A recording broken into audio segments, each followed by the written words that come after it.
Hi guys, and welcome to another exciting video. Today we're going to be making the most stunning bouquet. I'm going to teach you all the principles and how to make this bouquet. So the recipe for this bouquet is 5 white Colombian hydrangeas. I've got 4 stems of eucalyptus, which is Cinerea, which I've just sprayed with the Oasis spray paint in a pink colour and put some glitter on there as well. So just some glitter spray. 6 silver sprayed leather leaf, so that's also the Oasis spray paint. Then I've got 10 pale pink roses, 2 lilac roses, 3 white roses, 3 peach carnations, and then just a handful of bunny tails also. Now, bunny tails, they're a love-hate situation for me, really. Sometimes I love them, sometimes I hate them, but in this bouquet, it is going to look stunning, okay? And then at the end, we're going to be adding a crown and a large pink satin bow. But before we get straight into it, if you guys don't know me already, I'm Jem and I've owned a florist in Staffordshire in England for 10 years, and I've been teaching on YouTube for 4 years, and I've recently just started my online training program with mentorship, which you are also all welcome to join no matter where you are in the world, and you can speak English, okay? So I will link that in the description down below, and then you can go check that out to watch so many more tutorials in depth as well, and you get to chat to me. So anyway, let's start this gorgeous bouquet. So I'm going to start off with my focal flower, which is the hydrangea, so the biggest and boldest flower in the bouquet I like to start with. And then this is a more modern and structured style, so there's no sort of make triangles, lines, symmetry, etc. This is a modern style bouquet that we're going to make, okay? So I know that everybody has their own preferences and style. This is just a style that I prefer to do, okay? Before anybody gets a bit aggy in the comments. So anyway, I start with my hydrangea, put my hand down here, and then I do the spiralling technique. So with the spiralling technique, I go to the front of the bouquet at an angle, so it makes a sort of crisscross like this. And then I keep my 2 fingers, so my index finger and my thumb, around the stem, and then open these 3 fingers here, and then put this flower next to it, and then take my index finger out and clasp it, making sure the rose is at the same height as the hydrangea or a little bit longer, because in a bouquet I really like the structure of rivers and valleys, okay? So nothing's just fully straight unless I'm doing a full rose bouquet. I like to make it straight and flat so it looks bigger. So for example, the hydrangea is going to be the river and the roses are going to be the valley. And then I'm just going to go in with my next rose, and then I'm going to add some eucalyptus into there as well. And there's no harm in feeding some of your roses through the hydrangea so it doesn't just look like a big block colour within the bouquet. Okay, then I'm going to go in with another hydrangea, and then I'm going to put a piece of eucalyptus this side, and then another hydrangea here. And then I want to put the roses in between the gaps of the hydrangeas to really separate them. So even carnations. Now carnations are a love or hate flower also. They're not really my go-to flower, but sometimes in a bouquet they can look really, really nice. And I do have these in stock today, so I just thought these would look really nice in the bouquet for this tutorial that I'm doing. And then I'm just going to add some bunny tails in as I go along as well, still in that spiralling technique. In between the hydrangeas, it just adds that darker pop of pink colour into there. Stunning.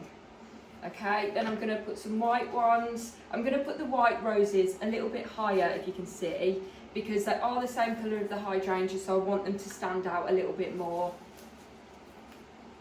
Okay, so I'm going to push this rose into the hydrangea as well. So the colours are all nicely distributed. Then I'm going to feed another one through the hydrangea. Please make sure that the stems are going in the same spiral okay, otherwise they're going to snap if you zigzag your stems. As you can see, they're all going in the same direction. There's not one that's sort of just going that way because they're going to snap, okay, and I'm not even going to do that to show you because I know that they'll snap. Okay, then I'm going to evenly distribute my eucalyptus around now, and then feed some more roses through the hydrangea, again in the same spiral technique. I'm going to put a white rose here just a little bit higher, and then a carnation, and then another hydrangea here, and then I want to add some pink to this side of the bouquet. By the way guys, it is summertime in the UK. It was the hottest day of the year yesterday, and it's very, very humid today. So with your roses, if you are going to buy them in, if you're in a hot country or if it is really hot in the UK, make sure that you make the bouquets on the day if you can, or the day before, and just keep them cool, because your roses are going to open so fast that it's just unbelievable, really. It's crazy.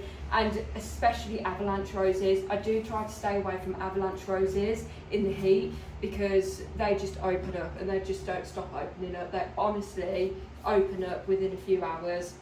And I've tried to keep the guard petals on as well, so it keeps them all enclosed, but they just have none of it. They're just like, no, I want to open. Okay, so this is what the bouquet is looking like so far, and then I'm going to twist it, and then I'm going to put another hydrangea this side,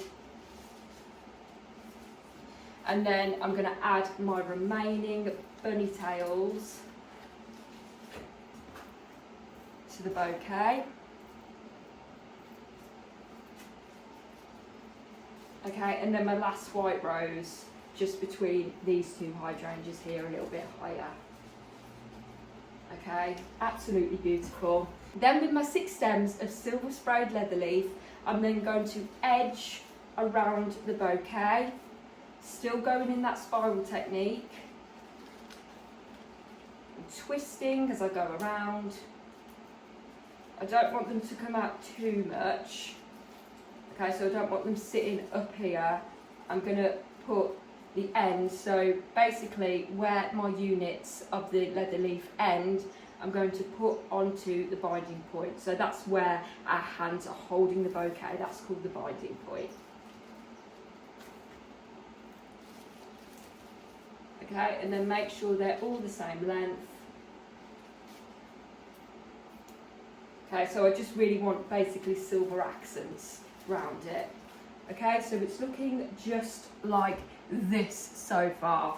How absolutely fantastic does that look? And then I get a little bit of raffia and then tie around the binding point.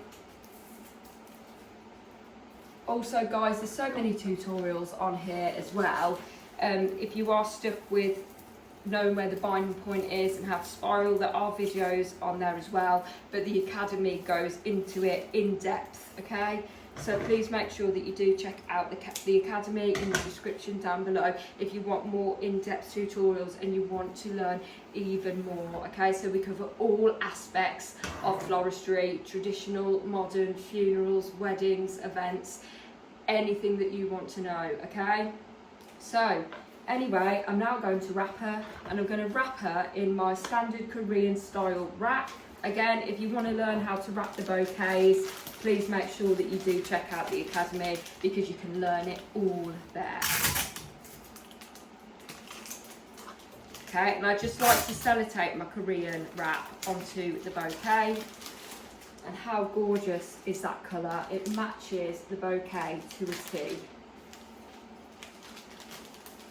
Make sure they're all at the same height, all the peaks, okay? And then I just sellotape them together.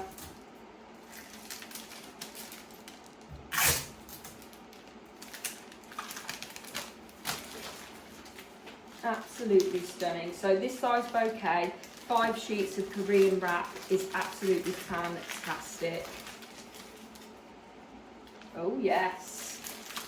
I received this bouquet, I think I would die. Because when I first started floristry, I was more of like natural cottage garden. which is really, really like foreign to me now. And you need to stand out and be different. Okay. And then I just want to add another one here because I want to all be cohesive with the peaks. Okay. Stunning, honey. As much sellotape as you can with this. There is no such thing as too much sellotape. I always say the more the merrier, especially when you are attaching Korean, because that is how you're only going to get it attached, okay, unless you use staples and raffia or string. But this is how it's looking so far. Then I'm going to get a little piece of raffia again, and I'm going to tie that again around the binding point, because sometimes sellotape comes loose when it goes into water.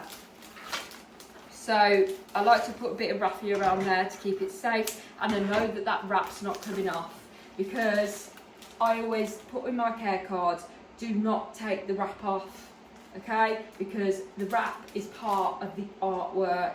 So if you just take the wrap off, and you just have a bouquet then, you just put in a vase, okay. So this is how it's looking like so far. Okie dokie. Then I'm going to do 2.5 hands from the binding point, and then just cut every single stem evenly but at a 45-degree angle. So I like to keep the stems a little bit long, like longer than you usually would do if you're putting them in a box or a bag, because it just makes the bouquet stand up and it looks bigger. Okay, so always try and keep those stems about 2.5 hands below the binding point, and then it will stand up higher so it won't just sink within the bag or the box. Okay, then I'm going to go and get my Porto box. I'm going to open my Porto box. Porto boxes are my favourite. I prefer these to like normal floristry bags because it can hold more weight and they're way more sturdier. Because I think that the bags like they can be a bit fluffy at times. Okie dokie, then my cellophane. So 2 sheets of cellophane roll. So we need a square, and to make the perfect square, we just fold the roll upwards like this into a triangle, okay? Oh God, that always happens.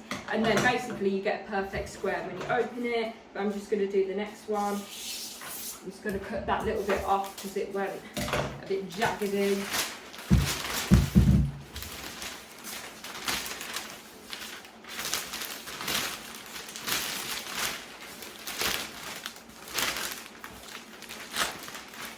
Absolutely gorgeous. Okay, then I'll just cut that one as well, and then just open these 2 up. So the 2 squares of your cellophane roll. I get these from wholesalers in the UK. I always get asked that question where I get my cellophane from. It's really, really easy in the UK to acquire this cellophane. I know it's a little bit harder like in countries in the US and etc.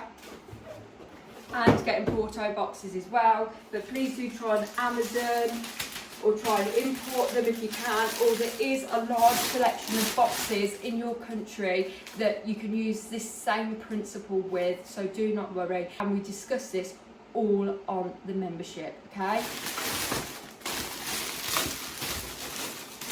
Then I'm just going to fill half the box up with lukewarm water, okay? So go straight into the cellophane, put your water in there, make sure the box is half empty or half full, whichever you want, okay?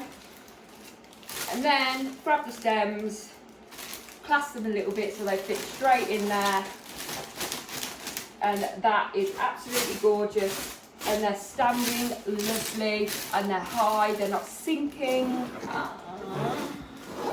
How gorgeous. But we're not done yet because we need to add our large pink satin bow. And here she is. I've just made one really, really quickly. And then I'm just going to staple this to the box. Honestly, I am obsessed with these bows. I started doing them like, I think maybe last year, and I teach these all in my one-to-one training as well. So I also do in-person training.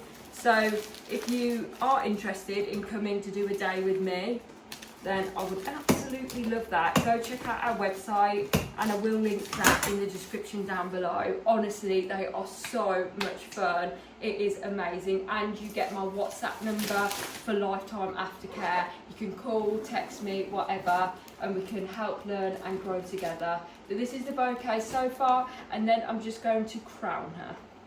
Here we go, here's the crown, absolutely stunning. So these are an add-on, and they are £15 if you want to add this to a bouquet. And I simply just pull a rose up out of the bouquet, place the crown in there, or maybe put this bit of eucalyptus coming out as well, so it stays nicely on there, okay? So if I come up close, you can see that it's actually placed, the roses are placed in the centre so that the crown is not going to move.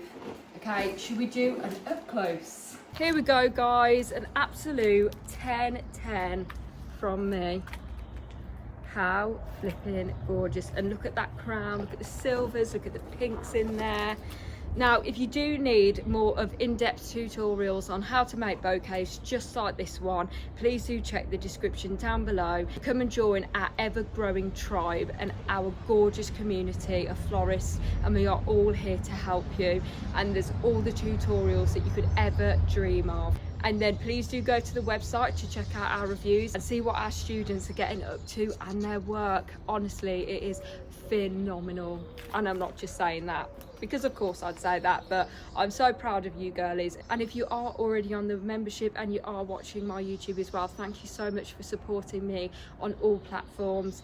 And thank you guys for watching this video, and I hope you really enjoyed it, and I will see you in the next one.